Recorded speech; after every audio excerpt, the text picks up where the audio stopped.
In light of the length of the report, the statement that I make will be fairly long.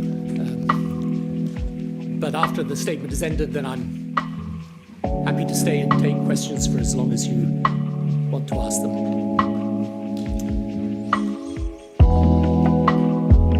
The decision to go to war in Iraq and to remove Saddam Hussein from power in a coalition of over 40 countries led by the United States of America was the hardest, most momentous, most agonizing decision I took in my 10 years as British Prime Minister. For that decision today, I accept full responsibility. Without exception and without excuse. I recognize the division felt by many in our country over the war. And in particular, I feel deeply and sincerely, in a way that no words can probably convey, the grief and suffering of those who lost ones they loved in Iraq. Whether members of our armed forces, the armed forces of other nations, or Iraqis. The intelligence assessments made at the time of going to war turned out to be wrong. The aftermath turned out to be more hostile, protracted, and bloody than ever we imagined. The coalition planned for one set of ground facts and encountered another. And a nation whose people we wanted to set free and secure from the evil of Saddam became instead a victim of sectarian terrorism.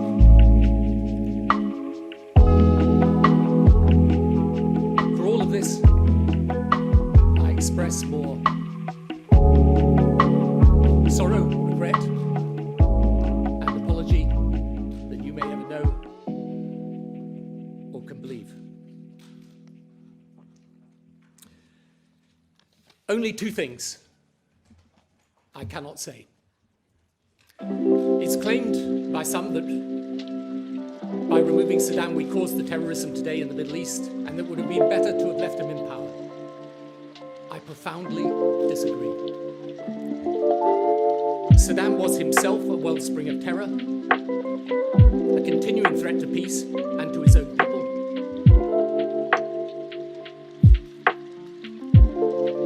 If he'd been left in power in 2003, then I believe he would once again have threatened world peace, and when the Arab revolutions of 2011 began, he would have clung to power with the same deadly consequences that we see in the carnage in Syria today.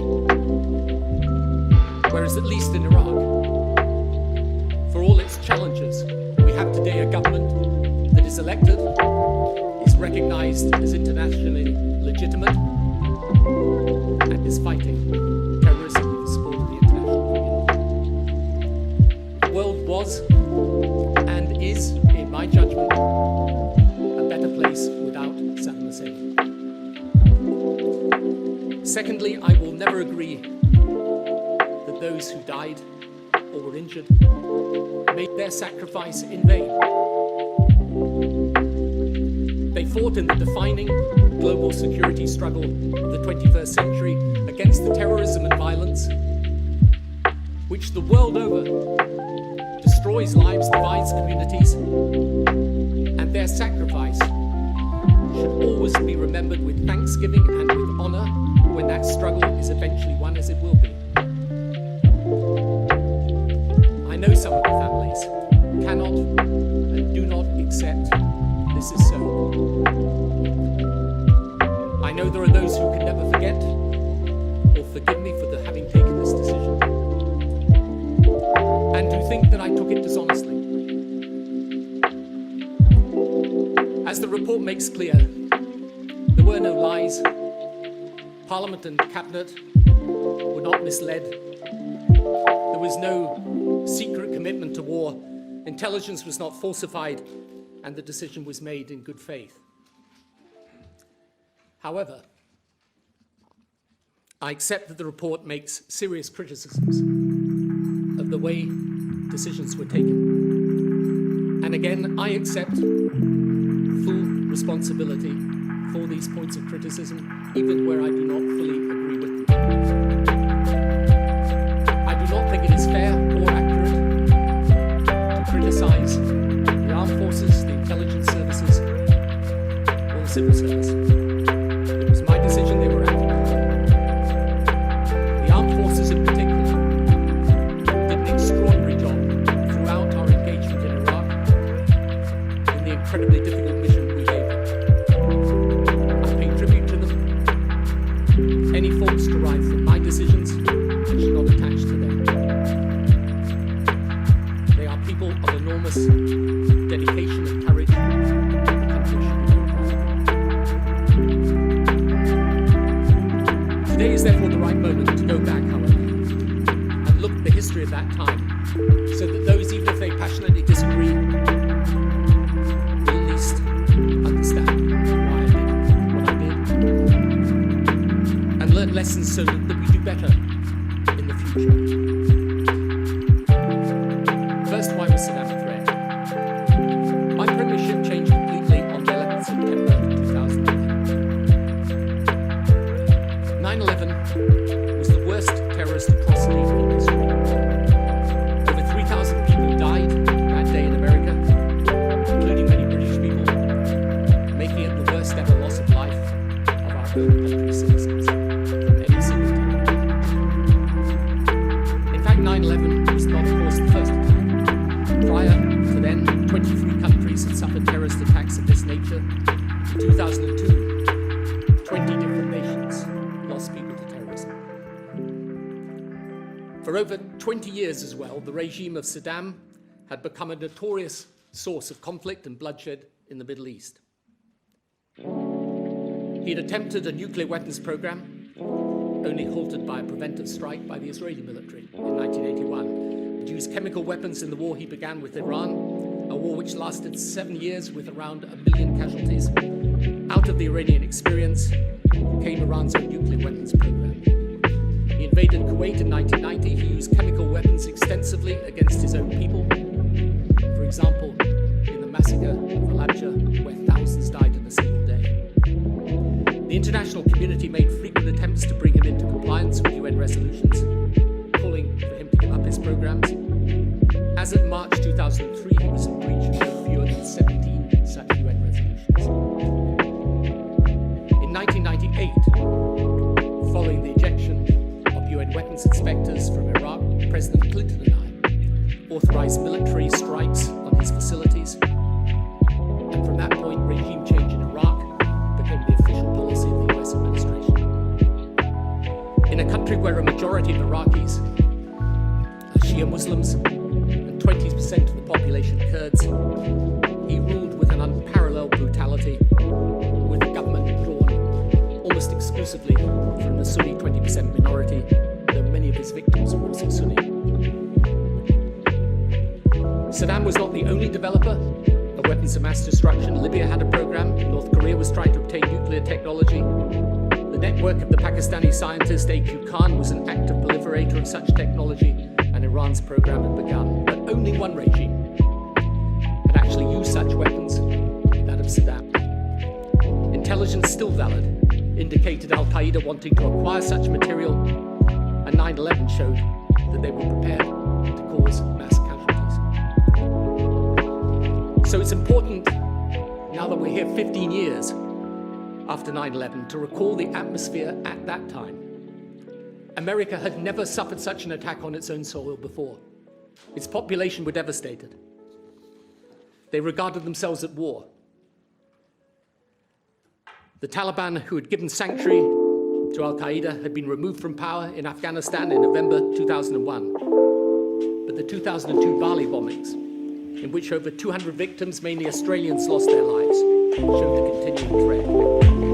All Western nations were changing their security posture. We were in a new world. And at that time, we did not know where the next attack, threat, or danger would come from. The fear of the US administration, which I shared, was possibility of terrorist groups acquiring, either by accident or by design, chemical weapons, biological weapons, or even a primitive nuclear device.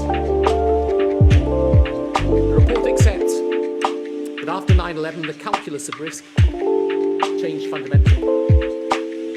We believed we had to change policy on nations developing such weapons in order to eliminate the possibility of WMD and terrorism coming together. Saddam's regime was the place to start, not because he represented the only threat, but because his was the only regime actually to have used such weapons. There were outstanding UN resolutions in respect of them, and his record of bloodshed suggested he was capable of aggressive, unpredictable, catastrophic actions. In addition, the UN sanctions imposed on Iraq were crumbling, and therefore containment was faltering. The final Iraq survey report, which was conducted into Saddam's WMD program and ambitions after the Iraq War, and whose findings are accepted in this report, found that Saddam did indeed intend to go back to developing the programs after the removal of sanctions. So I ask people to put themselves in my shoes as Prime Minister. Back then, barely more than a year from 9/11, in late 2002 and early 2003, you're seeing the intelligence mount up on WMD. You're doing so in a changed context of mass casualties caused by a new and virulent form of terrorism. You have at least to consider the possibility of a 9/11 here in Britain. And your primary responsibility as Prime Minister is to protect your country. These are my considerations at the time. The lead up to war, there was no rush to war. The inquiry rightly dismisses the conspiracy theory that I pledged Britain unequivocally to military action at Crawford, Texas in April 2002. I did not and could not, as they explicitly in their report conclude. I was absolutely clear, publicly and privately, however, that we would be with the USA in dealing with this issue. And I made that clear in the note to President Bush on the 28th of July 2002. But I also said we had to proceed in the right way. And I set out the conditions necessary, especially that we should then go down the UN route and avoid precipitate action, as indeed the inquiry report finds. So, as again the inquiry finds, I persuaded a reluctant American administration to take the issue back to the UN.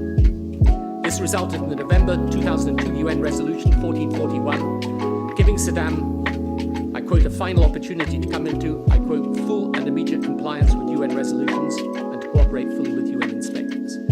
Any non-compliance was defined as a material breach. Finally, and only under threat of military action, Saddam permitted inspectors to return. But his cooperation was neither full nor immediate.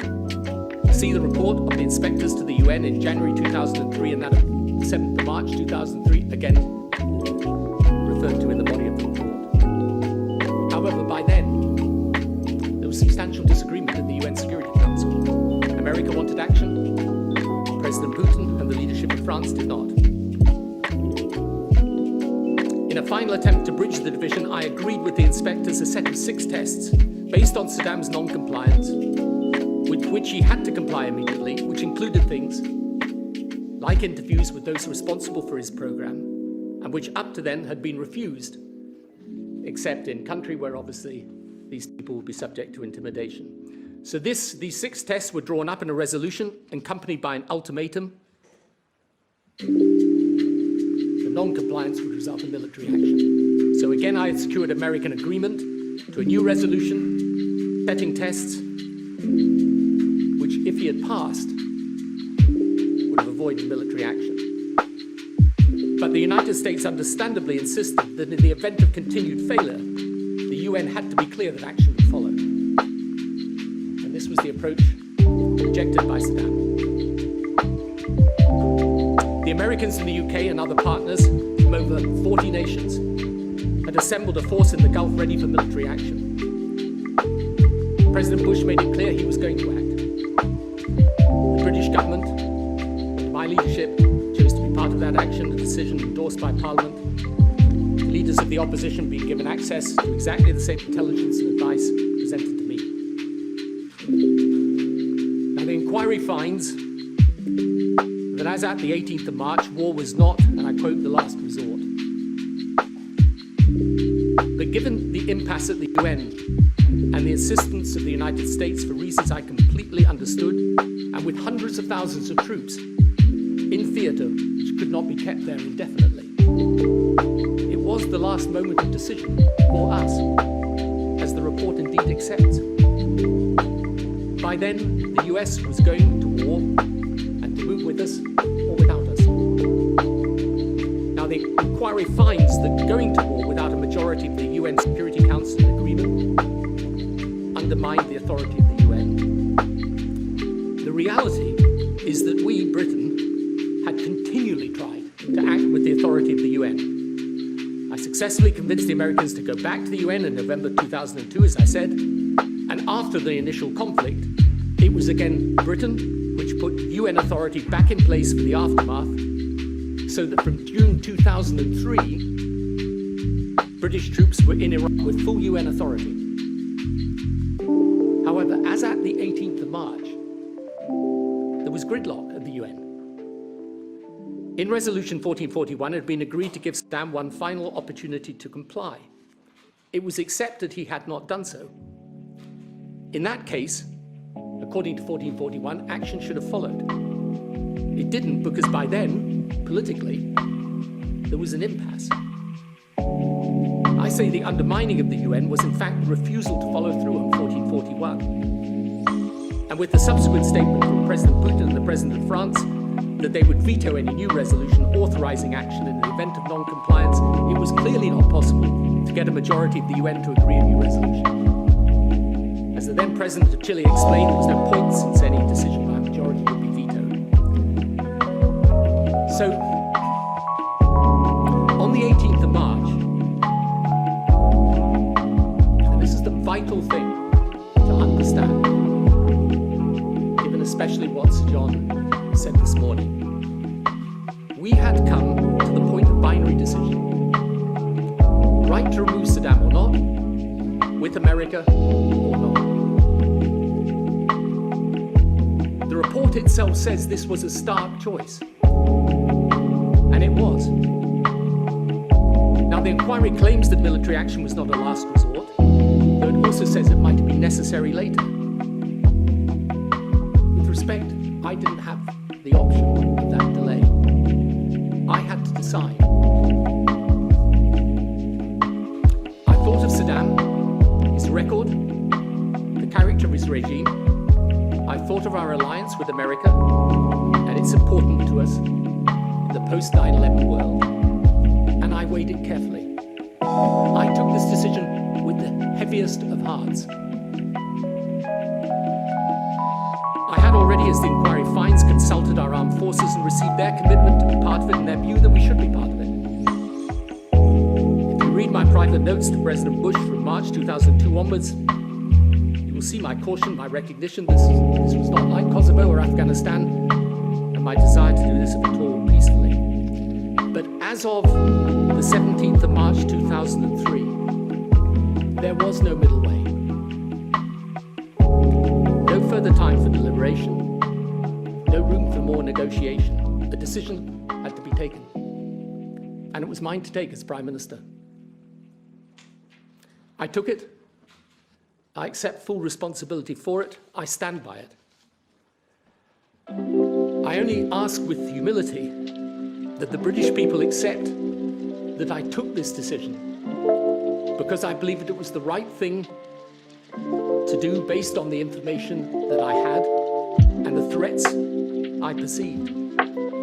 And that my duty as Prime Minister at that moment in time in 2003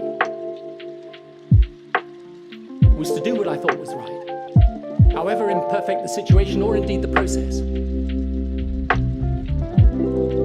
At moments of crisis such as this, it's the profound obligation of the person leading the government of our country to take responsibility and to decide.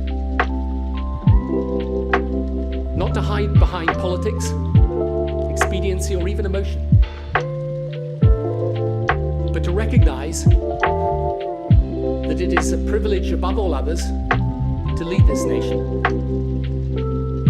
But the accompaniment of that privilege, when the interests of our nation are so supremely and plainly at stake, is to lead and not to shy away, to decide and not to avoid decision, to discharge that responsibility and not to duck it. Neither history nor the fierce and raucous conduct of modern politics, with all its love of conspiracy theories and its willingness and addiction to believe in the worst of everyone, should falsify my motive in this. I knew it was not a popular decision. I knew what its cost might be politically, though that shrinks into complete insignificance beside the human cost. I did it because I thought it was right, and because I thought the human cost of inaction, of leaving Saddam in power, would be greater for us and for the world in the longer term. So the action commenced on the 18th of March. In less than 2 months, American and British armed forces and those of other nations successfully deposed Saddam. And that part of the campaign, which was, after all, a major part of our strategic objectives, was brilliantly conducted by our military, and we should never forget that. In June 2003, a UN resolution was agreed putting the coalition forces in charge of helping the country to a new constitution with UN support and under a UN mandate. In August 2003, the UN mission had to withdraw, however, following the bombing of the UN headquarters in Baghdad by Al-Qaeda. And in 2004, the country slid into chaos and instability, especially following the Al-Qaeda bombing of the Samara Shia Mosque. The state of near civil war continued until the surge of American forces began in 2007, which restored the country to relative calm. In 2010, a largely peaceful election in which the party with the most votes was a non-sectarian coalition was held. And in 2010, Al-Qaeda in Iraq was effectively defeated. In 2011, the Arab Spring began.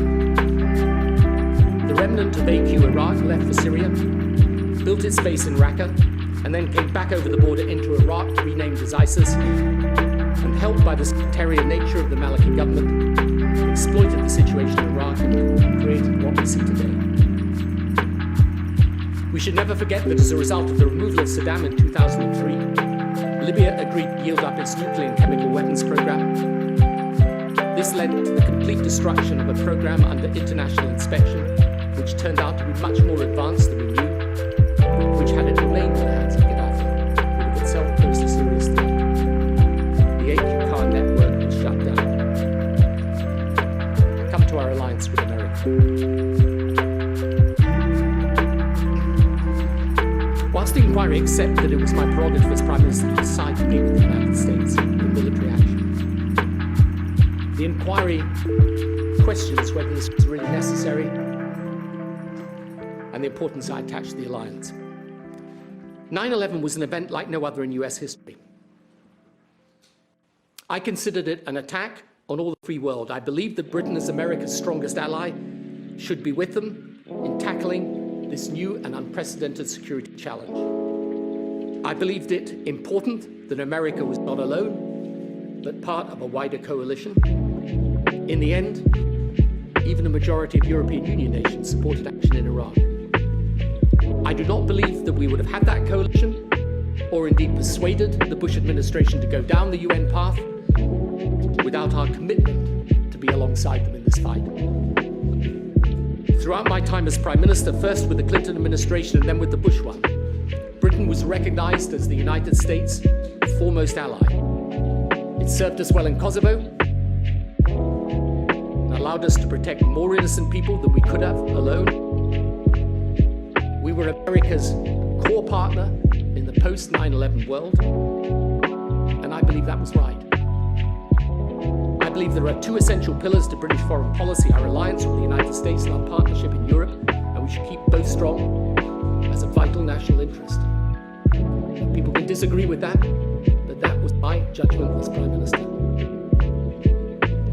I come to Saddam and weapons of mass destruction. For more than half a decade, I've always apologized for the inaccurate intelligence, in particular for the intelligence that Saddam had a stockpile of chemical weapons. The inquiry endorses the findings of both the Hutton inquiry and the Butler inquiry that there is no evidence that intelligence was improperly included in the September 2002 dossier, or that Number 10 improperly influenced the text.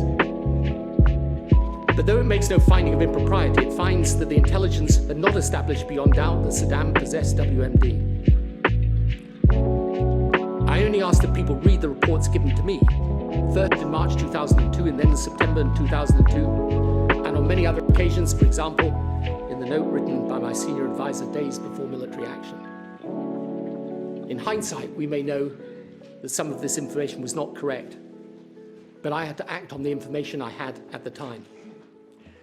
I would point out two other things.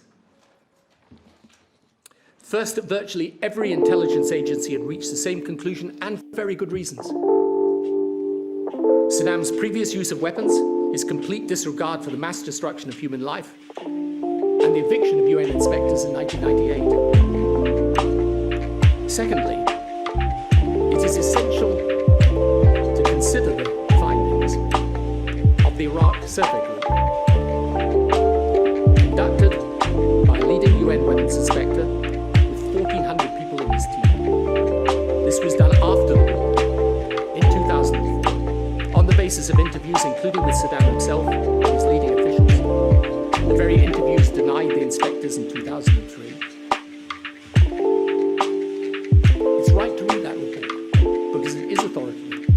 The inquiry itself calls it significant, but with respect to them, they never explain its significance. The survey group finds that Saddam's priority in the late 1990s and 2001 to 2003 was to get sanctions lifted. But once they were lifted, they find it was his intent to reconstitute his program, since he believed it to be essential to his personal and political survival.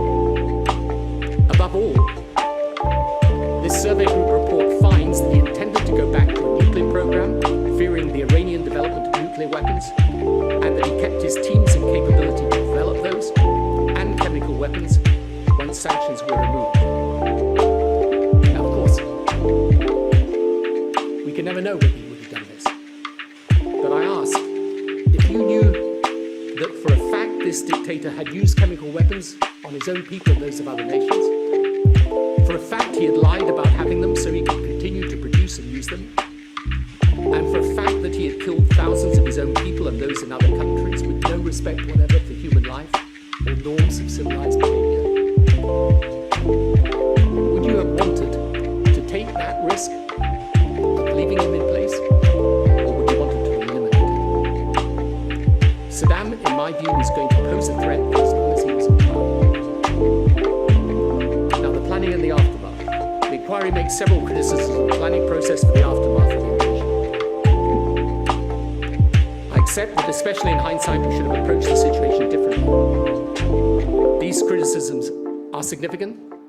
They include failures to seek assurances of better planning from the American side, which I accept, should have been sought. The failures in American planning are well documented and accepted. I do note, nonetheless, that the inquiry fairly and honestly admit that they have not, even after this passage of time, been able to identify alternative approaches which would have guaranteed greater success. And this, I would suggest, is for the very simple reason that the terrorism we faced and did not expect would have been difficult in any circumstances to counter. This is the lesson we learn from other conflict zones, especially Libya, Syria, Yemen, but others also. Our planning proceeded on the basis of those risks of which we were principally warned, namely the possibility of humanitarian disaster, the use of WMD by Saddam, resistance from the regime, and the challenges of reconstruction. In the event, though the report does not deal with this in detail, the real problems were those caused by terrorism and from quarters we did not expect. Al-Qaeda, whose attacks on the UN, on reconstruction, on the Shia population, brink of civil war in 2004 to 2006, IED attacks and other acts of terrorism from the Shia militia, supported by Iran. The inquiry does find that there were warnings about sectarian fighting and bloodletting. I accept that. But I would point out that nowhere were these highlighted as the main risk, and in any event, what we faced was not the anticipated internal bloodletting, but an all-out insurgency stimulated by external arms and money. We also now know that the Assad regime in Syria was deliberately sending terrorists across the border to cause terror and instability. And this had a major impact on the coalition's ability to make progress in the country. In short, we ended up fighting exactly the same elements that we're fighting everywhere in the world today from the same origins: Shia extremism on the one hand and Sunni extremism on the other. The consequence was that as we were trying to rehabilitate the country, those elements were trying to wreck our efforts by sectarian violence, and that is what we did not foresee. The inquiry finds that in particular in January 2003 there were no full options papers presented to Cabinet. I note that Cabinet alone debated Iraq 26 times in the run-up to conflict. There were 28 meetings of the ad hoc committee with relevant ministers present. However, I accept I could have and should have insisted on the presentation of a formal options paper to Cabinet. Come to the legality. The report does not make a finding on the legal judgment of the then Attorney General. There are very good reasons for not disputing it. The whole negotiating history of Resolution 1441 in the UN made it clear that the US and the UK had always refused language that obliged the second resolution. The defining of the obligations of Iraq and the agreement that failure fully and immediately to comply was a material breach was a reasonable basis for action. The advice of the Attorney General was in line with that of other law officers in other nations and distinguished legal experts, though I fully acknowledge and respect that others took a different view. Where the politics is hotly contested, the law will be also. I understand why the inquiry finds that the process of coming to the legal opinion was far from satisfactory, but it does not alter the legal conclusion. It was after the detailed meetings the Attorney General had with US and UK officials explaining the negotiating history of 1441 that he came to the view that it was not necessary for a second resolution. On the 27th of February, he gave that view orally. On the 7th of March, he provided that advice in writing. I accept in retrospect it would have been better to have provided the full written advice to Cabinet, that this was not the legal precedent and in any event was not requested by the Cabinet. I accept there is a case for providing it to Parliament.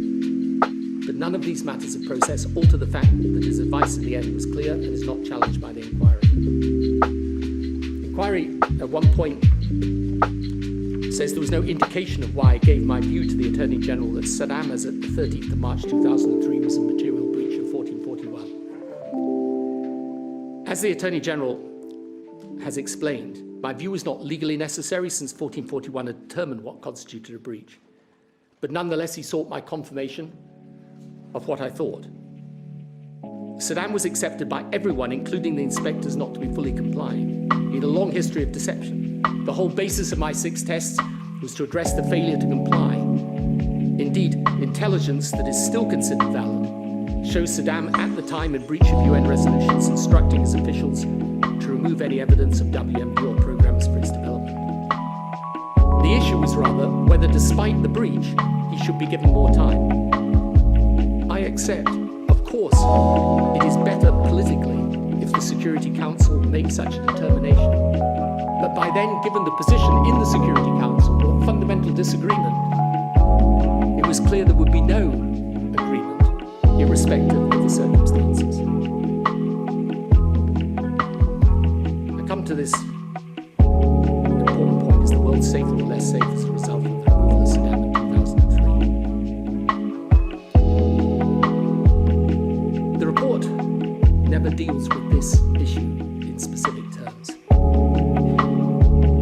But again, with respect to inquiry, this issue has to be debated if we're to reach a conclusion on the wisdom of the judgment I made.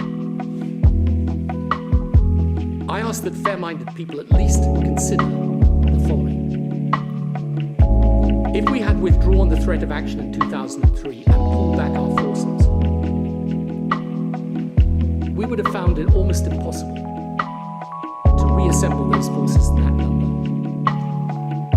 Sir John says today that it might be necessary to take military action later. He accepts that. But I don't see how we would have reassembled that force. Sanctions would have swiftly eroded. Over time, I would suggest, it would have been hard to have kept an invasive process of inspection in place. So Saddam would have remained, and immensely politically strengthened. Plus, he would have had the benefit of $100 a barrel oil. This is where the Iraq Survey Group is so important. It indicates that he would have resumed his earlier development of nuclear and chemical weapons. If that is conceivable, as it surely is, then his removal avoided what would otherwise have been an unacceptable risk, in my judgment. I acknowledge completely and I respect the other point of view. I simply ask that people respect my point of view and the judgment I took on the facts I had at the time. We then come to the state of Iraq today, because it's still engaged in conflict, a conflict that goes on all over the Middle East. But to those who say, but for the action in 2003, Iraq will be peaceful in 2016, I ask them to consider the following. There is no doubt that the sectarian policies of the Maliki government contributed to the renewed conflict in Iraq.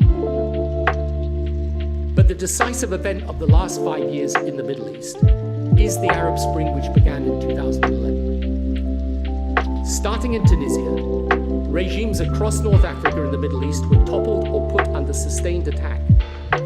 In the case of Tunisia, Libya, Egypt, and Yemen, the regimes fell. Then in early 2011, the revolt of the Syrian people against the Assad regime began. In Syria, as with the Saddam regime in Iraq, effectively a small minority ruled the majority on sectarian lines.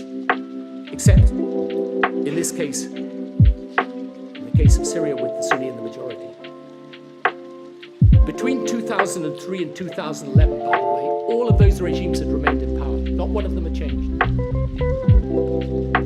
So supposing Saddam had stayed in power in 2003, I ask this counterfactual. Is it likely that he would still have been in power in 2011, when the Arab Spring began? Is it likely that the Iraqi people would have joined the Arab Spring when all the countries were part of it, and this was the most tyrannical regime of any of them, with the vast majority of people excluded from power? And is it likely that if the Iraqi people had revolted, if there had been an uprising, that he would have reacted like Assad in Syria? Surely it's at least possible that the answer to all of those questions is affirmative. In that case, the nightmare of Syria today would also be happening in Iraq, except with the Shia-Sunni balance inverted. Consider the consequences of that. Even if you disagreed with removing Saddam in 2003, we should be thankful we're not dealing with him and his two sons now. Saddam was himself deeply sectarian. As the latest research shows, the leadership of the regime was heavily sectarian, deliberately made so. And to those who think removing Saddam is the cause of the turmoil in the Middle East, and that there is some unbroken line between the removal of Saddam in 2003 and what is happening in Iraq today, I say the following. After the surge of 2007, Al-Qaeda was defeated and marginalized. In 2010, Iraq was relatively stable. It was in Syria. After the Arab Spring, when AQ became ISIS, headquartered in Raqqa, Syria, where we failed to intervene, Syria, the very opposite of the policy of intervention, where more people have died than in the whole of Iraq, with the worst refugee crisis since World War II, and with no agreement as to the future. At least for all the challenges in Iraq today, there is a government actually fighting the terrorism and doing so with Western support, internationally recognized, including by Saudi Arabia and Iran, as the legitimate government, and with a Prime Minister welcome in the White House and capitals across the globe. None of this excuses the mistakes we made. None of this excuses the failures, for which, I repeat, I take full responsibility and apologize. But it shows that in the uncertain and dangerous world we live in, all decisions are difficult. Each has consequences predicted and unpredicted. And the only thing a decision maker can do is to take those decisions on the basis of what they genuinely believe to be right, and that is what I do. And the final passage I will draw a few lessons from this campaign, and take your questions for as long as you wish to ask them. So I was the Prime Minister in the period after 9/11 and through Iraq and Afghanistan. Since then, I've spent the bulk of my time in the Middle East and studied the origins and character of Islamist extremism.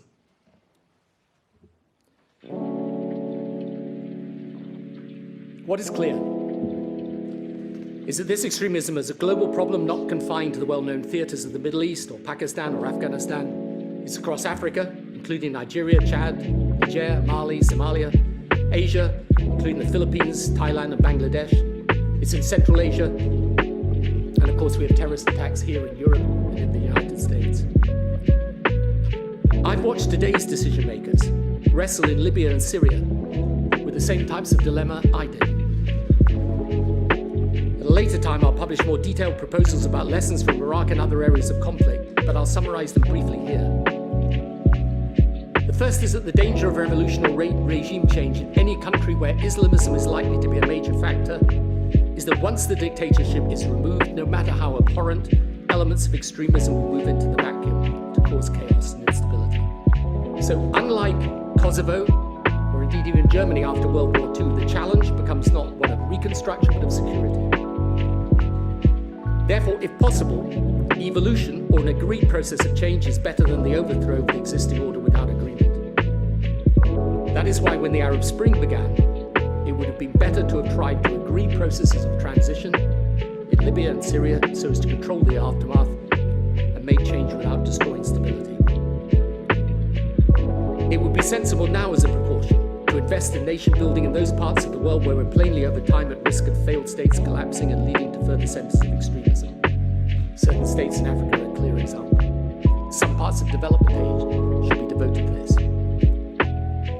Second, where we've decided to intervene in a majority Muslim country, then we need to do so in a strong alliance with Muslim nations.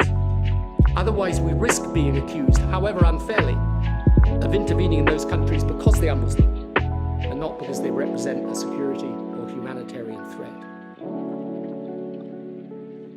Third, the war waged by terrorist groups requires a completely different type of military strategy and capability from conventional warfare between nations. We now have huge experience of this from around the world. We need to construct the new doctrines and capabilities which allow us to do so effectively and with the right alliances within the West, within the Muslim world, and between us.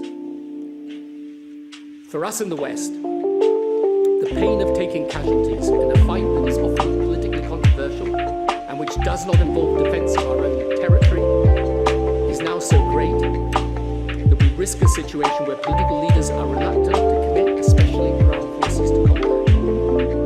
On the other hand, Western forces, particularly those of the United States and the UK, have the most experience and the highest capability. This needs an active consideration whether we require a different level of volunteering for these missions. Otherwise, we're fighting without the best available forces to do the work. And for the UK, we have to have an active debate, including with our armed forces, about our desired levels of participation in such missions. Given that we will always be a partner, and in the case of the USA, a junior partner in terms of assets and capacity.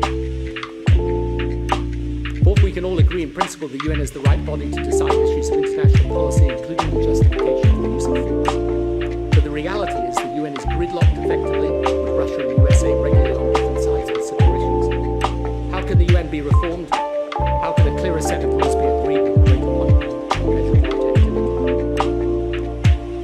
Fifth, we must understand the true nature of the threat we face. It is Islamist extremism and its ideology. And we need urgently to put in place a unified, comprehensive strategy to defeat it. This should be a combination of hard and soft power, including a global commitment on education to reform education systems, the encouragement of modern-minded and reformist clerics within Islam, and an effective countering of the propaganda of the extremists. And then we need an honest debate in the West about our own values and level of commitment. The West has a big decision to take. Does it believe it has a strategic interest in the outcome of the struggle in the Middle East and elsewhere around these issues of Islamist extremism? And if so, what level of commitment is it prepared to make to shape the outcome? My view is obviously that it does have such an interest and should make the necessary commitment. So in conclusion, many will find it impossible to reconcile themselves to the decision to remove Saddam from motives. But it is vital we do not continue to allow controversy over Iraq to obscure what are real contemporary threats to world security, which reflect absolutely the difficulties we actually encountered in Iraq. This extremism menaces so many nations, those who were with us in Iraq and those who opposed Iraq, those who have an aggressive foreign policy and those who have a Pacific one, developed and developing nations, north and south, wealthy and poor. This is the scourge of our time. It's the challenge of our generation. It requires us to act bravely, even when imperfectly. At some point, we will reach for and achieve a unified, comprehensive foreign and defense policy that can defeat it. Iraq will be a chapter in this struggle and an important one. But it wasn't the first, and it won't be the last. I want to thank Sir John and his team for the report, for the time and care it has taken. I also want this day to pay tribute to Sir Martin Gilbert, who so tragically passed away before the report was concluded. We can't make decisions with the benefit of hindsight, but we can and we should learn from our experience and from the mistakes that we made. I hope future leaders can learn from those that I made, so that our determination in confronting terrorism and violence is not less, but our ability to do so effectively is much greater. The decisions I made, I have carried with me for 13 years, and will do so for the rest of my days. There will not be a day of my life where I do not relive and rethink what happened. People sometimes ask me why I spend so much time in the Middle East today. This is why. This is why I work on Middle East peace, on the dialogue between faiths, on how we confront young people growing up with hatred in their hearts towards those who look, think, or believe differently from them. It's my belief that if we learn the right lessons today, if we do, the next generation will see the dawn of a lasting peace in the place where all this began and where it must finally end, which is the Middle East. Thank you. Now, questions. Mr. Blair, you say you take responsibility and you apologise. Two quick questions. One is, you have said in the past you would do it again. Would you still stand by that? And secondly, would you reply now through the cameras to the families of the soldiers who died, who said the question they'd like to ask you is, look me in the eye and tell me you did not mislead the nation? I can look not just the families of this country, but the nation in the eye and say, I did not mislead this country. I made the decision in good faith on the information I had at the time. And I believe that it is better that we took that decision. I acknowledge all the problems that came with that decision. I acknowledge the mistakes and accept responsibility for them. What I cannot do and will not do is say I believe we took the wrong decision. I believe I made the right decision and that the world is better and safer as a result of it. Now, many people can disagree with it, that's their prerogative. But as this report makes clear, and it does, when you go through the report, there were no lies, there was no deceit, there was no deception, but there was a decision. And it was a controversial decision. A decision to remove Saddam and a decision to be with America. Now, many people will disagree with both of those decisions. Sir John Chilcot came quite close to it this morning. That's fine, but if you're going to do that, you have to say what the consequences of the opposite decision would have been. Because the point about being Prime Minister is you're the decision maker. You sit in the seat and take the decision. And your obligation to the country is to take it as you believe it to be. And all of this stuff about lies and deceit, it's all a way of getting us to obscure what is the essence of the question. At that time, in March 2003, was that the right decision? And now, as we look back on it 13 years later, would it have been better if we'd taken the opposite decision, And what would have been the consequences of that opposite decision? If you can't answer that question, then you're a commentator and not a decision maker. So I had to take the decision.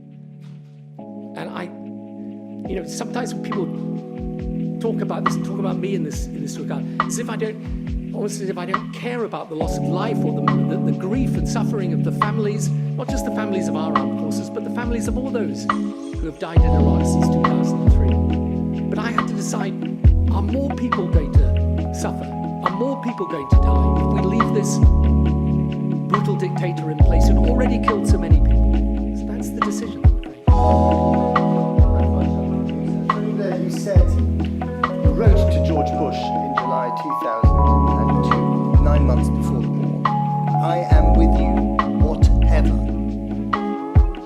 Now, that does sound, and it was read by the Americans like a blank check for war.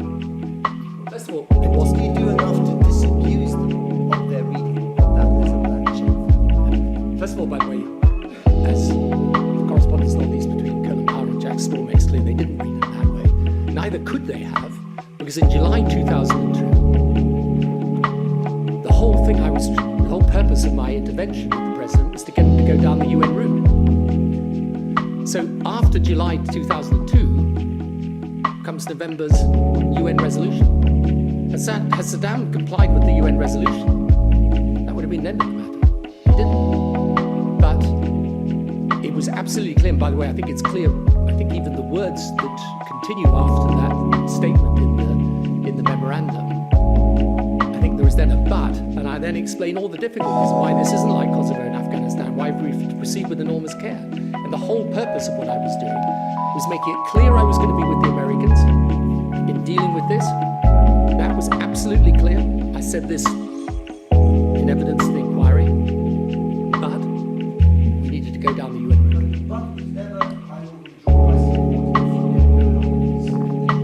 No, the but was, but we have to go down the UN route. So if we don't go down the UN route, I'm not in this position where I can support this.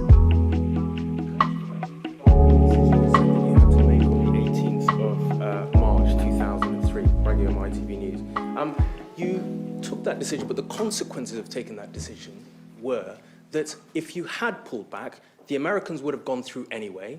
Our military contribution was irrelevant in getting the job done anyway. And by going through with it, when you faced a choice between your frustrations with pursuing diplomacy at a blocked UN and effectively pulling the trigger that you had already loaded because you couldn't keep the troops there indefinitely, was to plunge us, this country, for 14, 15 years of this agony. You could have said, no, I'm going to continue with the UN, and Saddam would have been gone anyway. Because that's a really, really important point that needs to be dealt with. So let's just disaggregate that for a moment. So first of all, by the way, our forces did play an important part in removing Saddam. We were absolutely central. Right, okay. So what you're saying is that we should have pulled back at that point. We should have let the US do it. I don't know whether you think we should have been in the aftermath or out of the aftermath as well. That would have been a huge decision for this country to take. At that point, we were the US's strongest ally. I had actually gone and sought the commitment from our armed forces that they wanted to be part of this, that we should be part of it. And then right at the last minute, we were going to pull out and let the other countries go forward. And diplomacy had been exhausted, actually, in this sense. There was by then an impasse at the UN. Look, this is familiar to us today. You had Russia on the one side, the US on the other. Well, you then have to take a decision. And that's why I say, the problem with this debate on Iraq is once you clear out of the way all the allegations of deceit and so on, and, I hope people to actually read this report because it makes it clear those allegations can't be sustained. But in the end, I agree with you. You've got to go back in my shoes as decision maker and say, at that moment, are we going to pull out, leave the US to do it, hoping that they do it, presumably? Well, yes, okay, they would have done it, but then we're saying we think it's the right thing to do, but we're not going to be part of it. I think that's very difficult. Sure.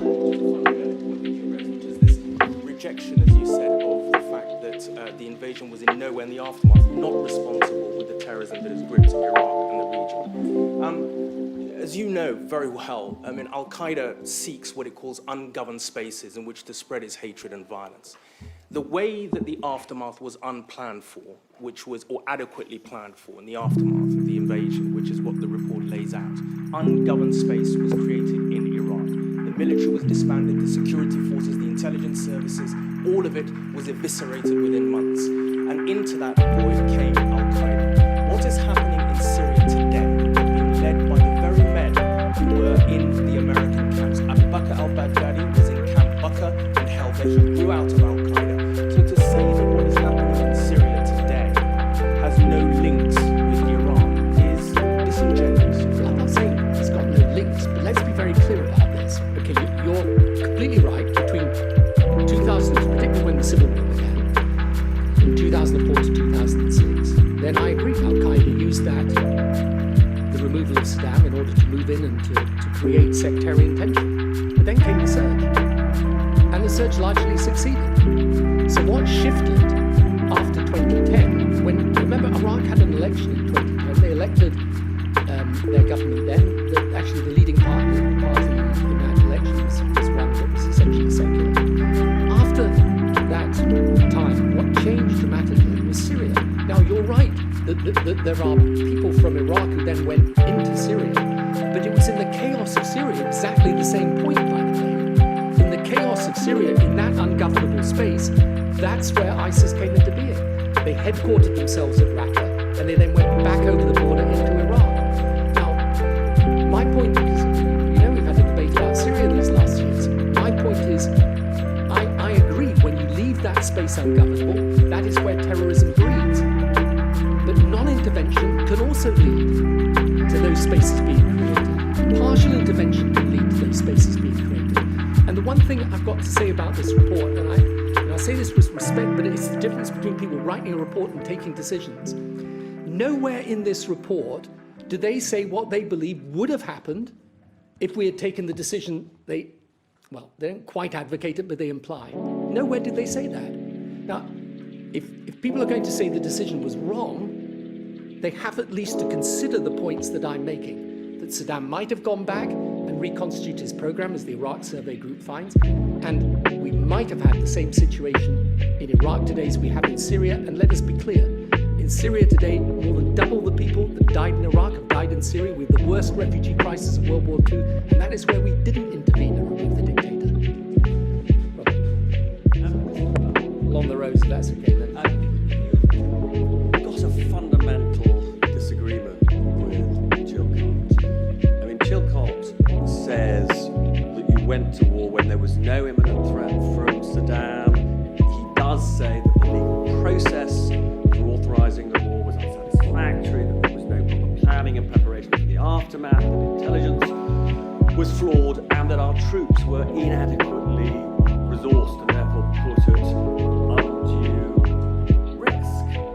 Now, you have said two things today. On the one hand, you have created the impression that you're apologising, but you also say that you stand by your decision to go to war. So what I'm unclear about, and I suspect people watching this now are unclear about, is what are you apologising for today? For the mistakes. What mistakes? What are the mistakes that you acknowledge? The mistakes on planning and process, I absolutely acknowledge. And I accept responsibility, and I'm not passing responsibility off to someone else. I accept full responsibility for those mistakes. But it's not inconsistent with that to still say that I believe we took the right decision.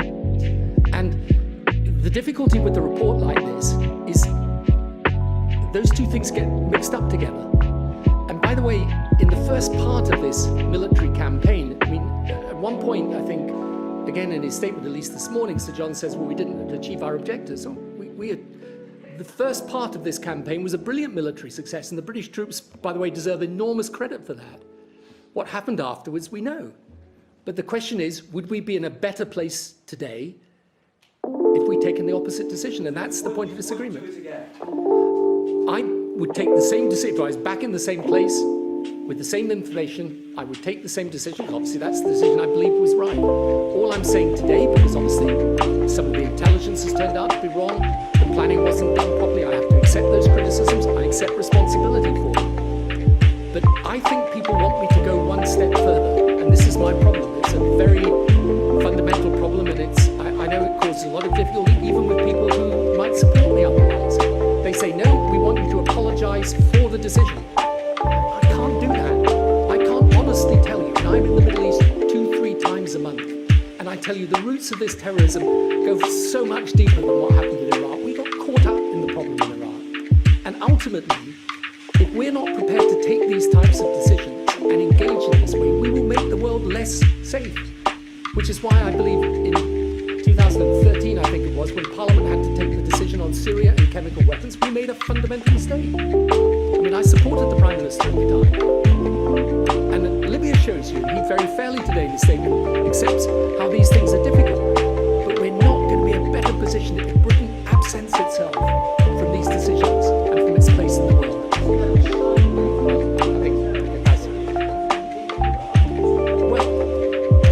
Is it because we now know how difficult these interventions are? See, the worry that I have from all of this is that the lessons we learn are lessons essentially of political safety and not political strategy. That ultimately, these decisions are difficult. I mean, I don't regret taking the decision, but there's no doubt about how difficult it's been, how controversial it's been, how much it's overshadowed. I'm of no significance in this at all, but it's obviously overshadows everything people think about me. Of course this is really difficult. If we had intervened in Syria, it would also have been really difficult, by the way. But in my view, it would have been better if we'd taken the action rather than not. So, look, this is where, I understand all the criticisms that the report makes of the process. But I do think, and I tried to do this, to go into all these things, but there are real lessons of political strategy and military strategy. I don't see where these are in this report. I don't see where it tells you what's the right capability today to try and defeat this terrorism. What sort of alliances should Britain be constructing in the world today? How does Britain make sure that it leverages its power in the most effective way to defeat this terrorism? Given that the countries who are affected by this terrorism are countries of every description, whether they're aggressive or benign, north or south, pro-Iraq, anti-Iraq. What does this report tell us? What we should do as decision makers. It's very clear you stand by your decision. You have finally today apologised to the families who lost loved ones in the conflict. But this report is a devastating catalogue of the failures of your government and paints a very clear picture of a Prime Minister who was determined to act with the United States, almost come what may. Do you understand the sentiments of some of the families who believe you ought not just to have said sorry a long time ago, but that now you should face some kind of punishment? By the way, it's completely incorrect that I've not said sorry before. I have always apologised for mistakes and in planning and in the intelligence, even though I'm not actually responsible for the intelligence. But you see, I can't, it's true, I took the decision after 9/11 we should be America's closest ally. Again, you can disagree with that. I personally think when you're fighting this terrorism in the world today, it would be better if Britain today had a really strong, tight relationship with the United States. Now, I personally think when our parliament decided not to back President Obama in Syria, we really dealt a blow to that. I'm sorry, but I do. So, none of that diminishes the pain of those families or my sorrow for them and sorrow for what they've gone through and their suffering. But I can't. I know, but I with greatest respect, think, that's a whole other debate. But the fact is, they called upon us as the UK to back them at that point, and we didn't, and I regret that. Although, to be fair to the Prime Minister, he was advocating it. When you say you are calling for some kind of consequence to be heard, That's up to them to call for what they want. But what I've tried to do today is explain why I acted as I did. And, in the end, what more can I do than say to people, this is why I took the decision I did. And if you disagree with me, fine, but please stop saying I was lying or, you know, I had some sort of dishonest or underhand motive. I had the motives I explained. And the reason I can't depart from the decision is I look at what's happening in the world today, and I'm afraid, do not believe that we are safer today than we were back then.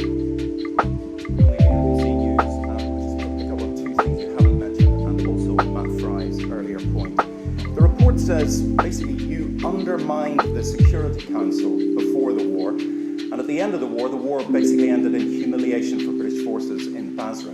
Do you accept those are damning judgments and have done lasting damage to Britain's reputation?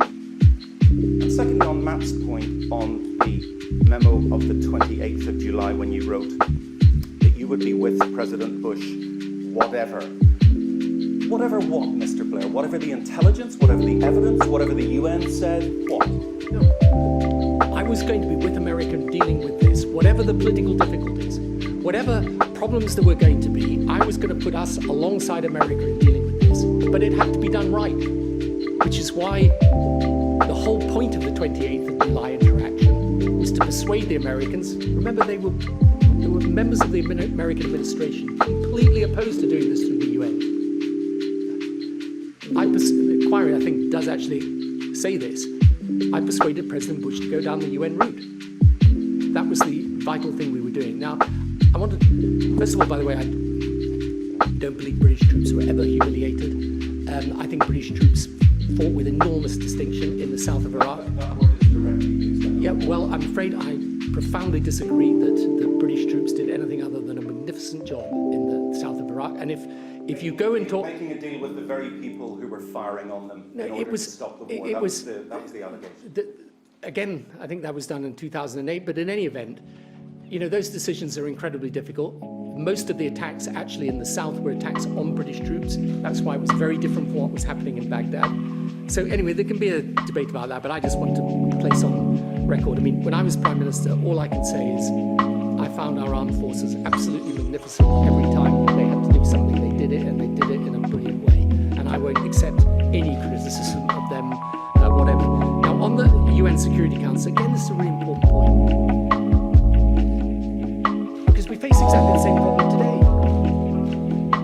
And I might say in parenthesis,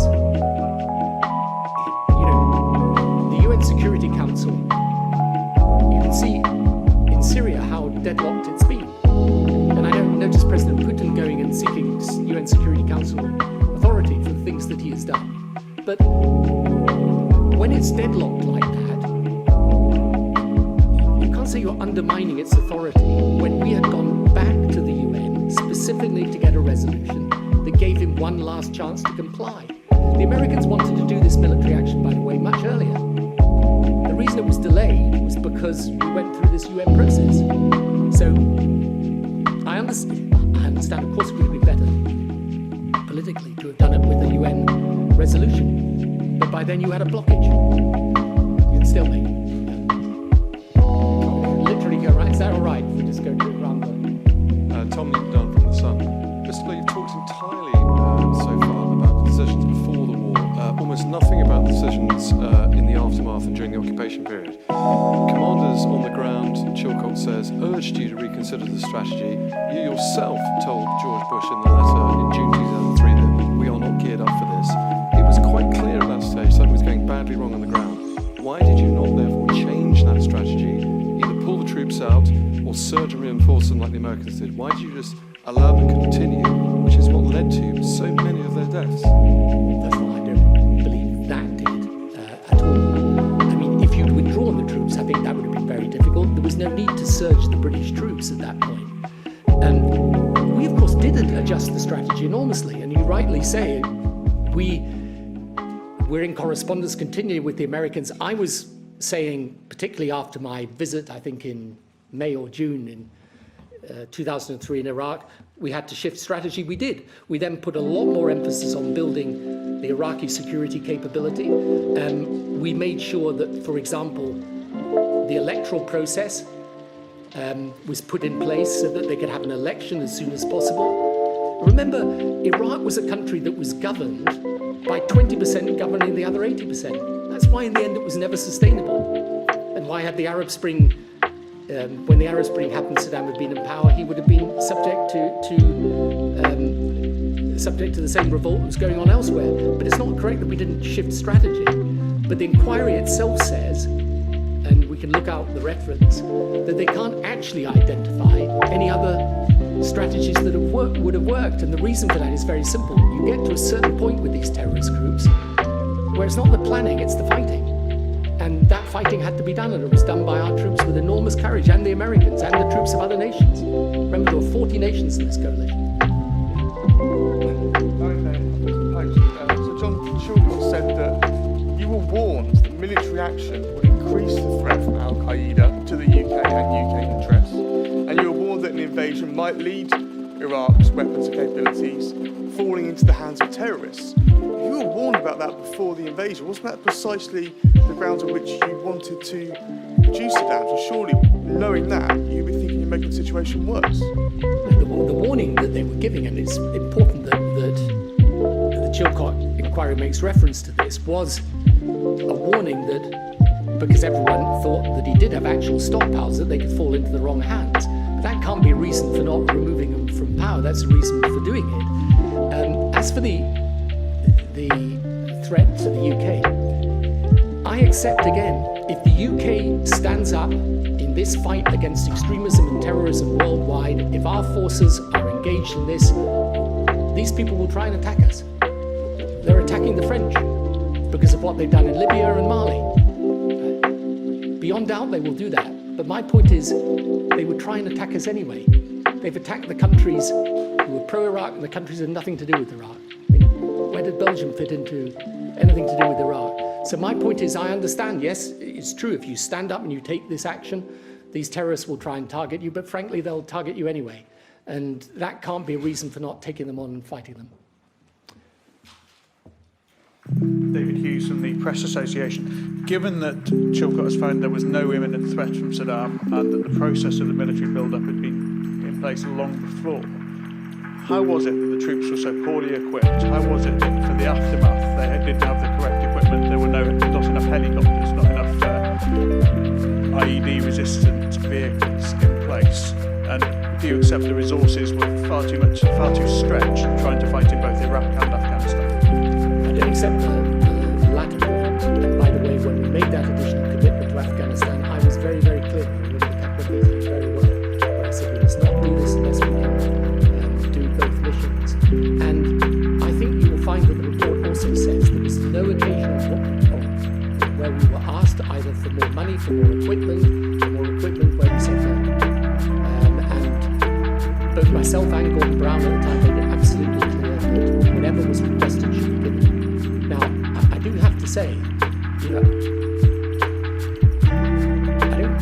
we were absolutely prepared for the campaign to remove Saddam because it was brilliantly successful. And we should never forget that. That was there were two strategic objectives, okay? In one of which we succeeded, and in one of which we had not. The one in which we succeeded was to remove Saddam and remove him as a threat. The other was to make Iraq free and secure. That's true. They've got elections today. They've got an elected government. They are an illegitimate government. They're fighting terrorism today, but it's also true that, particularly in that immediate aftermath of removing Saddam, we did not provide the security we promised. What's gone on with Iran now, saying that let's take legal action against you personally. Do you think they're justified in doing that? I obviously stand by the decision I took, and I've explained all of that today. I understand their, not just their grief, but I understand their anger and their concern. But I need people also to try to put themselves back in my shoes at that time, taking that decision, and understand why I took that decision, why I think it's right, and why I will never ever accept that those troops who got injured or gave their lives in Iraq did so in vain. I believe they ended up fighting. After we got rid of Saddam, they were fighting exactly the forces of extremism we see everywhere in the world today. And that's why even as I sympathize profoundly with the sorrow, I cannot accept the implicit nature of the criticism, which is that they died in vain. I do not believe that they did so. in the first 6 months of this year, it's worth just reflecting on this. 3,500 troops of different countries have lost their lives fighting this terrorism. 3,500. This is a battle that's going on day in, day out around the world.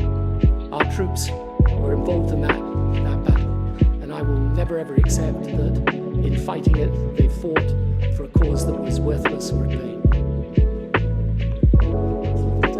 I'm still not clear on what mistakes you actually think you made. Perhaps you could name 2 specific things that you wake up in the middle of the night thinking, I really should have done that. Not just general, there were mistakes made, but specific mistakes that you think you made. Specific mistakes. Look, one thing that the report actually doesn't do, but I reproach myself for, is that I think when you look at what we found, I think now if I was planning such a campaign, I would look far more carefully at the possibility of the link of external people linking up with internal elements of insurgency or insurrection. Now, there were scattered warnings, though not really about Iran or Syria, by the way. But that is the fundamental thing that almost made Iraq ungovernable until the surge. The fundamental thing that went wrong. It's not complicated. It's absolutely clear. It's external elements in Iran linking up with Shia extremism, from outside Iraq, Sunni extremism linking up with Al-Qaeda, and then, as we now know and discovered in these last couple of years, Syria deliberately sending thousands of people to join the insurgency across the border into Iraq. That is something I think about the whole time. And one of the things that you learn exactly the same from Syria and Libya, is it's when the external elements join up with the internal elements that you get a problem that can be almost ungovernable. And one of the reasons why it's so important actually to learn the lessons, for example, military strategy, is how do you deal with that? Unfortunately, the report doesn't really deal with that. Jason Rhodes from the Daily Mail. Jeremy Corbyn today said that you misled MPs, pointing to the section in the report that says you prosecuted the case with certainty which was not justified. There's been a call from the Labour front bench for you to face prosecution. How do you feel about splitting the Labour Party in the way that The important thing about a decision like this is you take it for the reasons you make it. And by the way, there was no mistake. And the report accepts explicitly that I acted both in good faith and that I genuinely believed the intelligence I was given. I brought with me, in case I simply show it to you afterwards rather than reading it all out. If you go back to those Joint Intelligence Committee documents sent to me in March and September, I simply say to any fair-minded person, go and read the reports, see what was said to me, and then tell me if you wouldn't have believed that there was not merely a problem of intent, but an actual developed program of weapons.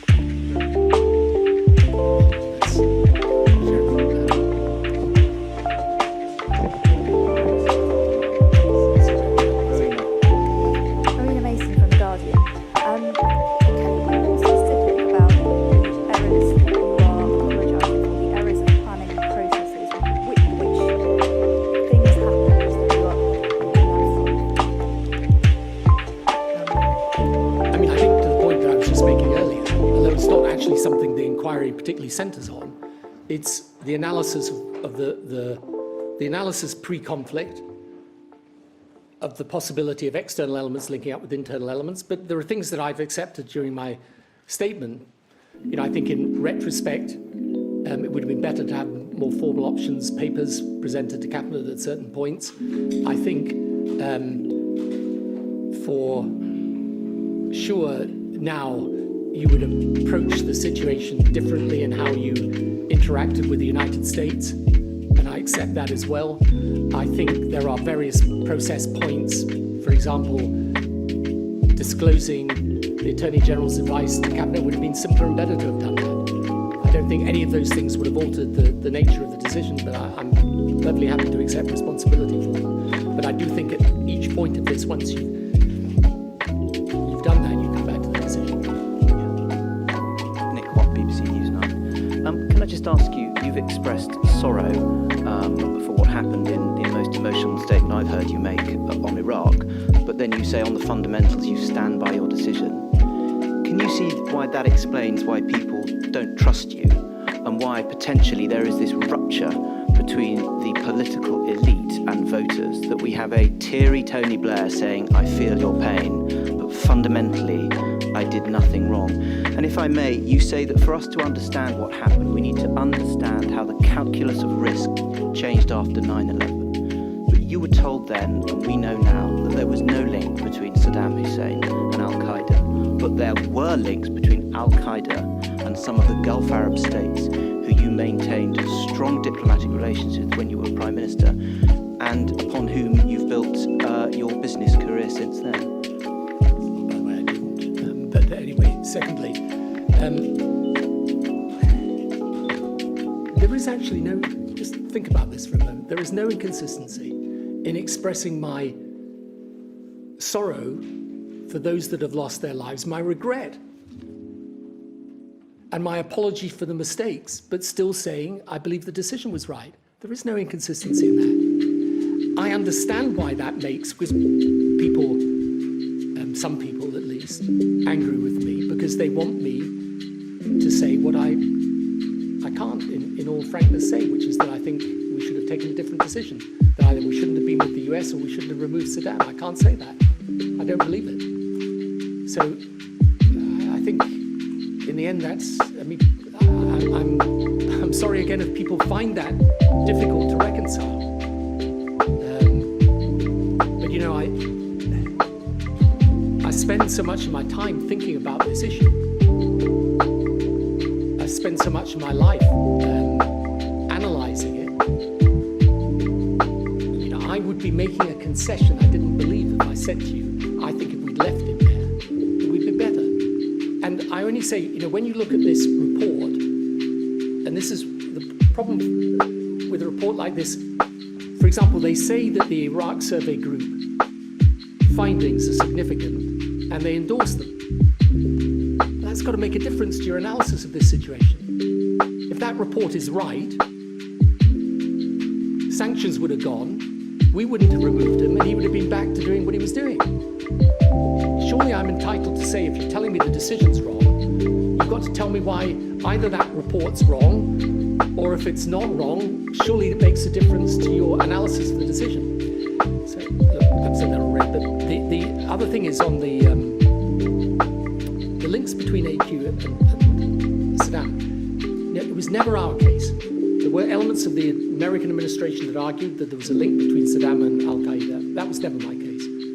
My case is the one I expressed today. It is the one I expressed at the time. I think it is still one of the biggest risks we face, which is if you allow the proliferation of chemical or biological or nuclear weapons or its technology, then the risk is it falls into the hands of these terrorists at some point. That was our worry. And remember, I was taking this decision not 18 months after 9/11, when we'd seen the mass casualties. And when we realized if these people could kill more people, they would kill more people. Rob Hutton from Bloomberg, can I just pick you up on something you said just then, that you would handle a relationship with America differently? I think one of the things a lot of people felt at the time and since was they looked at your incredibly close relationship with George W. Bush, and frankly a lot of people here looked at George W. Bush and said, this is not a man that we trust to make these types of decisions. And he seems incredibly gung-ho, and there's Tony Blair just off going along with him, and that seems in many ways to be borne out by the report today, that you didn't have the influence that you thought that you were having. What would you do differently, and just, are you still in contact with George W. Bush? Do you still speak?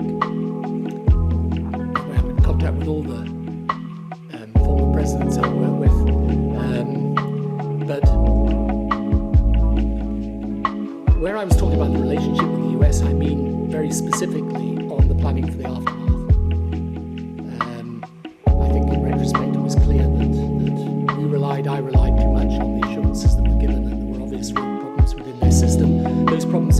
documented and well analysed. I just don't agree with people about the relationship with the US. When I was Prime Minister, we had that very close relationship, and I had it with President Clinton and then with President Bush. It was important. If I hadn't had that closeness of relationship, I don't know that we could have done Kosovo in that way. That really depended to a large degree on my relationship with President Clinton. With President Bush, we made a huge difference. We got them to go down the UN route. So it's no great secret, the Vice President and many parts of the administration did not want to do that. President Bush, I think in part of my prompting, was the first American president to commit to a Palestinian state. He was the first to agree to publish the roadmap, despite the strong opposition of the then Israeli government. In 2005 at the G8, we got American commitments on Africa and indeed on climate change that would never have been secured without the closeness of that relationship. I mean, one of the things I believe about this country is that in today's world, it's got to exert maximum influence and power through its relationships. And I always said, you can go back and you can read it, you've got America on the one side, Europe on the other, you keep both relations strong, and in doing that, you will have a much better ability to influence the world in the way that you want, in the interests of your people, in the national interest. And that's when, as I say, a majority of European nations were with us in that coalition, by the way. It wasn't just Japan and Australia and others. A majority of Europe came with us. So this relationship with America, they say in their report, by the way, and I just wanted to pick this up because, I completely disagree with this. They say, well, France and Germany have got a strong relationship with America today, despite their disagreement at the time. Yeah, their disagreement at the time was a real problem for their relationship. And subsequent leaders had to work very hard to create the relationship with America today. And I do believe that with this fight against terrorism, we're better to be strongly alongside the US. I think it's necessary for our own security, but other people can take a different view. Do you think in retrospect you were too trusting of the intelligence services and the information they provided to you? And do you think it was a dereliction not to probe that information more closely, more rigorously? And secondly, can I come back to Nick's point? One of the findings of Sir John's report is he says that the wave of case for war was presented has left his, quotes, a damaging legacy which has undermined trust in government. Do you think there are consequences of that and have been seen more recently? Well, look, first of all, when the allegations first surfaced that we had falsified or improperly interfered with the intelligence, you might remember I agreed to hold the Hutton inquiry. I was putting the government and myself in a position no government or Prime Minister ever put themselves in before, in terms of giving evidence, being cross-examined. There have been 5 separate reports. The Butler inquiry, Foreign Affairs Committee, there's another report, and then this one. All of which find, and it's actually there in the report, that we did not improperly influence that intelligence. No, but your question was about trust, and look, let's be clear, the allegation of trust, when it comes to me, goes very quickly into the allegation you lied about the intelligence. That's what people say the whole time. Now, actually, if people are being fair and read the report, that allegation should be put to rest because it's not true. And it never was true. And it was inquired into again and again and again. Of course, if people think the Prime Minister of the day has lied to them about intelligence, it's going to damage trust. But I didn't.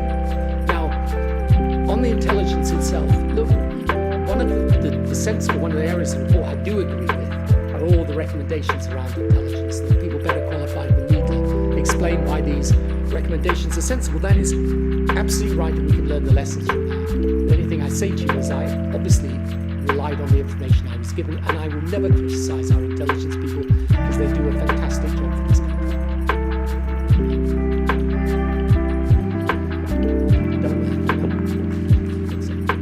Lucy Fisher from The Times. Jonathan Powell and David Manning urged you to remove the phrase, "I will be with you whatever," from the key memo.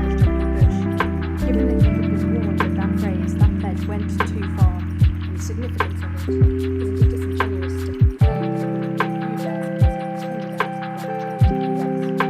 Well, it's not.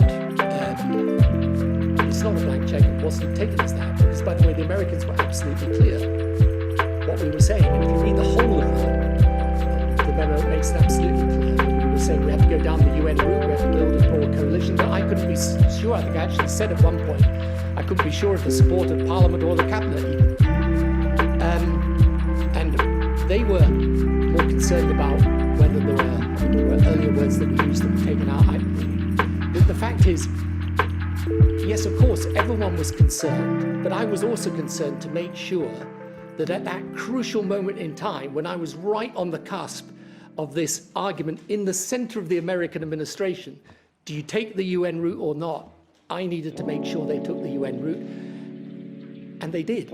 And by the way, the inquiry does note this, there was a conversation after that November resolution when it was made absolutely clear by myself to President Bush, and he accepted that if Saddam complies, there's no military conflict. So when people say, the commitment was unqualified, it was absolutely qualified because we went to the UN. And if Saddam had complied, we wouldn't have been in conflict. But, one of the things, again, I ask people to go back and look at, is it's absolutely clear he never had any intention really of complying. He would have been back to his old tricks if we'd allowed him to survive. Who's still to come? Yeah. You say that this will forever stand over how people view you. Do you see it as increasingly futile to make public interventions on national policies given the shadow of Iran? People can listen or not listen. It's up to them. I think there's more understanding in the country than you sometimes think. And the fact that people know that when you're Prime Minister, you have to take decisions. I think the single most important thing is that people understand how to do it in good faith. That is really critical, and I think to be fair about it, this report at no point says I was taking it for reasons other than the reasons I gave or that I took it in bad faith. And that's the thing that damages me or any other political leader.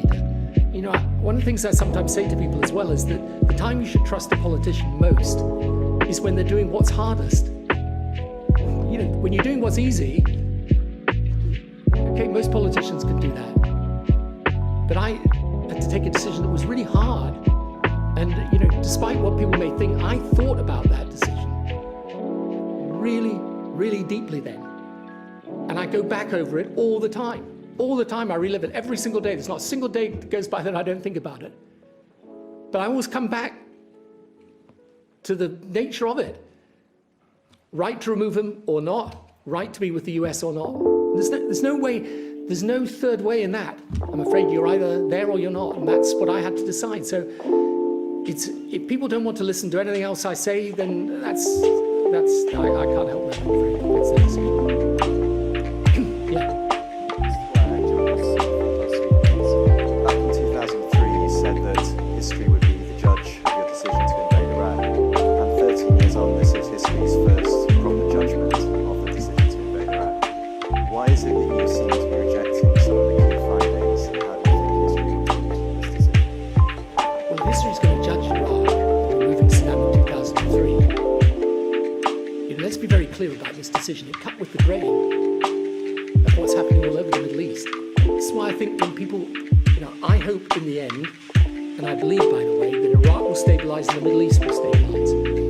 Because my analysis of what's going on in the Middle East is it's one big struggle to get rid of sectarian religious politics and replace it with pluralistic, tolerant, religiously tolerant politics.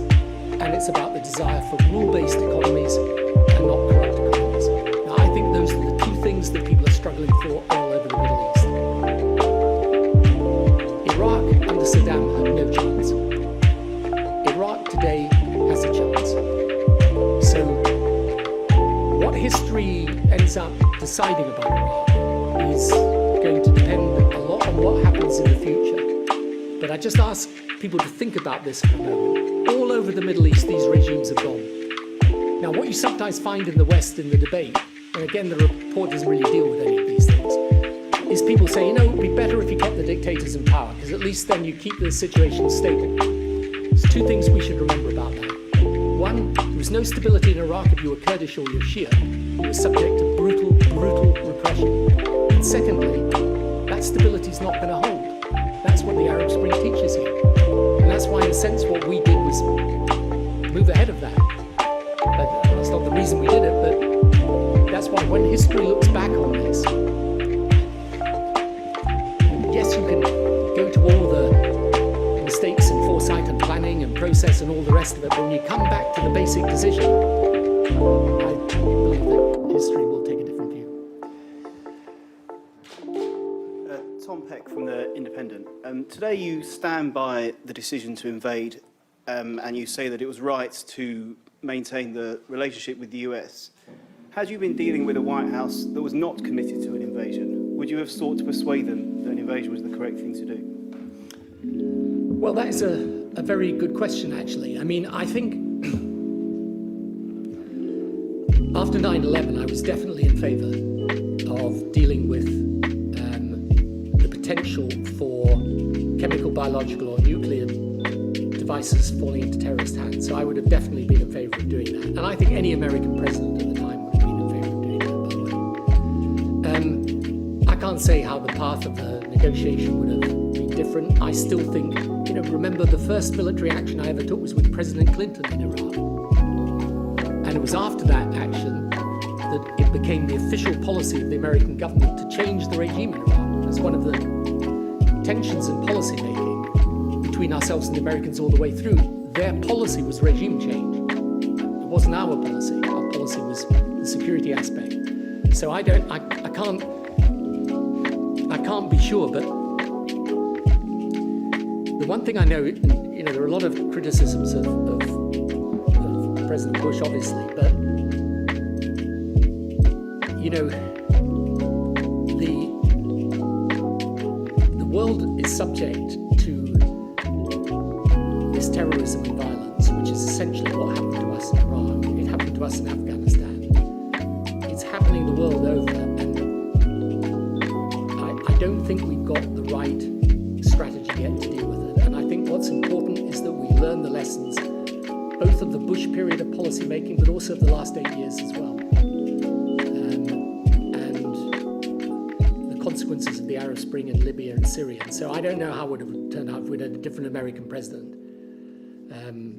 But I was facing the situation I was. Hi, William James from Reuters. You asked people today to put themselves in your shoes as Prime Minister. If I could just turn that on its head and ask you to put yourself in the shoes of an Iraqi citizen who's seen swathes of the country overtaken by Islamic State, 150,000 civilian deaths, regular bombings like the one that killed 250 people this week. Would you still be able to say that they're better off? Well, you should let the Iraqis speak for themselves in this. And I think what you'll find is that some will say no, but if you're a Kurd, you know, if you're down in the south, I think you will find a different perspective. I think, you know, one of the things that is strange about this situation is that there was a very strong statement put out by the aide to the president of Iraq today, saying why he thought Iraq was better off as a result of this. And I just make the point that look at Syria and look at Iraq. In Iraq, you've got a government that's fighting the terrorism, and they're doing so, okay, with whatever difficulty, but they are. And one of the reasons for these terrible attacks, like the one earlier in the week, is precisely because the Iraqi government, with American and other support, is gradually squeezing them back and out of Iraq. They've lost something like 50%, I think, of their territory in Iraq. So, you know, that is, again, something that will develop over time, but it's important that if people say what Iraq is like, they put both sides of the situation today. And, you know, I know from the many messages I received from Iraq, and I keep in touch with people there, you know, yes, there will be some people who strongly disagree with what we've done, but there will be other people who say, no, despite all the difficulties, it was the right thing to do. We've got 3 more to go. I'll come back, Nick, in 1 second at the end. Thank you, Nick Robertson from CNN, and thank you for taking all these questions. The inquiry said you overestimated your ability to influence American decision-making. Yes, you were able to get them to move towards the UN Security Council in the first case. But when push came to shove and the second Security Council resolution loomed large, were you really able there to use your influence? Do you recognize what the inquiry says, that you did overestimate your ability to influence? And I just want to add a second question, if I may. We've heard you talk a lot about how you had to make the decision, I had to make the decision, I had to do this. The inquiry is implicit that there were times when you could have shared more information with your colleagues, broadened your decision-making. Do you recognize that about yourself? On the second point, yes, I think there are times when that would have been sensible, although this was the continual discussion with all my colleagues, that I agree that it might have been, in retrospect, better if we'd had a measure of formality in some of the papers presented and so on. I accept that. But it was impossible to be in the cabinet at the time, and we were discussing this literally, 26 times I think we discussed it in cabinet, and a lot of these were detailed discussions. I didn't overestimate my influence with the US, by the way. I was completely realistic. We were a junior partner. 95% of the assets in the Iraqi mission were American. But I thought it was important, and remember, as I keep going back to the time, my worry after 9/11 was that America decided it was going to go on its own without a coalition and go after the people that had caused this destruction in their country. And you've really got to go back to that time and feel that atmosphere. And one of the reasons why I wanted America to recognize us as a strong, reliable ally, that's why I used words like, I'm going to be with you come what may, not unconditionally and unqualified. I couldn't do that. But I wanted them to know you've got someone who's alongside you here, precisely because I wanted them to build a coalition. And that coalition actually held together well in Afghanistan. Now, when it came to Iraq, I pulled them into the UN process precisely to build the coalition. We could have built it then. When we came to the second resolution, I again persuaded them. President Bush didn't want to give any more time at that point. I actually constructed with the inspectors 6 tests that he had to comply with. And the Americans did not want that resolution. But in the end, what they said was, okay, but there's got to be an ultimatum. If he doesn't comply, we can't keep our troops down there and let him carry on giving a little bit of compliance when he felt the threat was there and withdrawing when he didn't. And in the end, we couldn't get agreement to that. But it's not that I didn't try. So I had real influence. But of course, they were always going to be the senior partner. And one of the difficult questions for Britain now is, given that you're going to be in these types of missions, what is the likelihood of British military participation in the world today? It's almost certainly, the Falklands is a totally exceptional set of circumstances. The likelihood is you're going to be facing not an attack on your own territory, but you're going to be working in coalition with others, probably under the leadership of the United States, in these countries where this Islamist terrorism exists. We've got to decide as a country, are we, because that means you're part of a coalition and you're a junior partner in that coalition. That is inevitable. You didn't try, but that you overestimated your ability. I had a very clear estimation of my own influence, and I used it insofar as I possibly could. But you have to understand, the American administration were absolutely clear what they wanted to. And so in the end, as I say, the decision is, are we with them or not? And I found it difficult to follow, particularly for what Sir John Chilcot said this morning,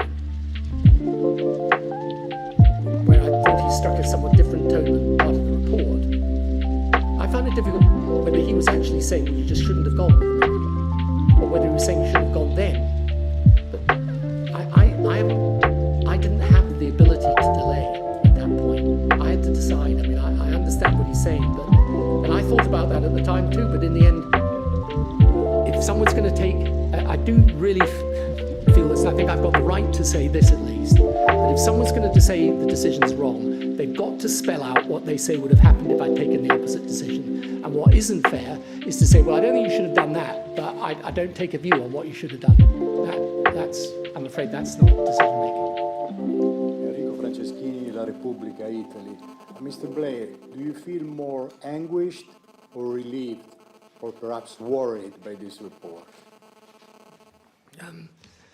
Look, this is an issue which I think about all the time and people ask me about all the time. I don't suppose this report will bring this issue to an end, but it should, as I say, put to rest some of the allegations. The allegations around good faith.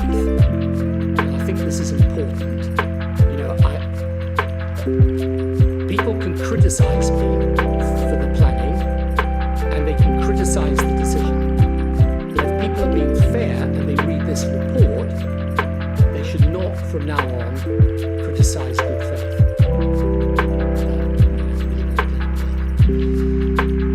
Okay, Nick, you get the last question. Thank you. Nick Watt, BBC Newsnight. Thank you for being generous with your time and taking the second question.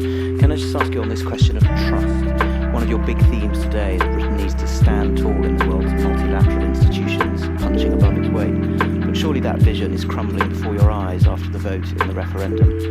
And is there not a part of you that thinks that the reason for that vote is this disconnect between the political elite and voters? Voters don't trust the political elite. And do you not think that we can trace that back to the 18th of March 2003 when a British Prime Minister took this country to war on a prospectus which, diplomatically speaking, turned out to have a few question marks over it? And you may have acted in good faith, you may not have done that knowingly, you may not have lied, but nevertheless people saw their Prime Minister taking them to war on a prospectus that now has question marks on it, and they don't trust you, and they don't trust your successors. It's a bit of a stretch to go into the European referendum back to this. I mean, you know, the question of trust in politics is a whole other issue. I think you're entitled to two things as a member of the public with your political leaders. I think you're entitled to them taking the decisions in good faith, but I also think you're entitled to have them take the decisions. And, you know, I said to you earlier, I think the time you should trust a politician most is when they're doing what's least popular. Because unless they're a fool, they're doing it because they believe in it. I think the disconnect between politicians and the public has got a lot of different aspects and dimensions to it. It's a topic for another day, but you know, if you were concerned that your Prime Minister took this decision on the basis that they knew was false, or they took this decision for reasons that were nothing to do with the reasons they gave, then you would be entitled to mistrust them deeply. But this report makes it clear, whatever criticisms you make or whether you agree or disagree with the decision, I did it for the reasons I said I did it. And I stand by it today for those reasons, again, today. And, you know, I understand why Sir John or his colleagues may take a different point of view. But I was the elected Prime Minister at the time. And I really do believe ultimately